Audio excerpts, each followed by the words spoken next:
Hello, and welcome to Fusion Writing, where building character meets creating structure. This is our writing week, where we get a chance to pull all of the skills that we've learned this month together and put them all into a project where we get to test out our writing and see how it all comes together. Victoria, what do you want to tease us with today on our Compass Day? For my compass, we're going to continue headed down the road of time and space. So I'm not going to tell you anything about what we're going to do, but it's just going to be a few things to hopefully get you thinking and help get some of those words on the page, because I've received so many questions about two specific items. So come back tomorrow and I'll tell you what those two items are, and I'll give you some exercises to work through them. Kathleen? Oh boy, that sounds really exciting. Well, mine is no mystery. We've been working on trustworthiness all month.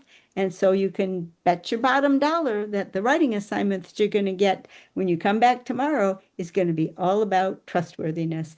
Maybe Victoria will twist it into something that relates to hers too. She's very good at that. So come on back tomorrow and we'll see you then. Bye-bye.